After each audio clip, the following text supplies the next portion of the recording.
Hello and welcome to 4Films Indiana Jones Special Edition. Now I know what you're thinking, but no, George Lucas didn't rape this one. And he certainly didn't have Steven Spielberg, molest it slightly, or whatever he does. Basically, this is just a short video where I wanted to discuss something with all of you, something that always kind of bugged me. So yeah, we all hate on Indiana Jones and the Kingdom of the Crystal Skulls, or whatever the hell it was called, Indiana Jones 4.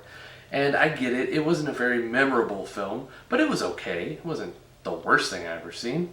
But the thing that always bothered me was that people act like the other films are completely okay and then completely dismiss the fourth one because of things in it. So, I get it, the refrigerator scene, yeah, it doesn't make sense. He would have been horribly killed while being inside that.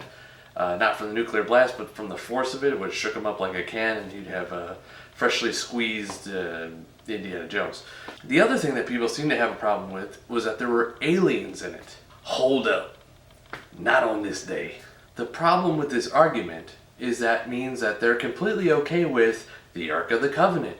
The Ark of the Covenant melting Nazis' faces, which I mean that is pretty cool, but nonetheless, still goddamn ridiculous. Then we have falling out of a plane in a raft sort of thing, which, how did they survive that? There's a man gets his heart ripped out and he gets to see it, but he's still alive for a little bit.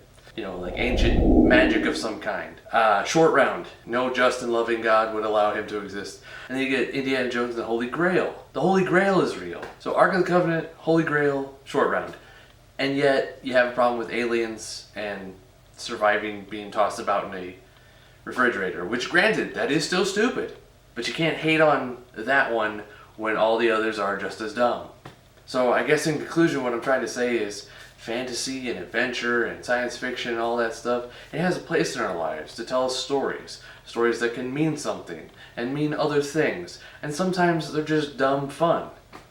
I guess what I'm trying to say is like what you want to like, but also realize that some people are probably going to think it's dumb, but who cares?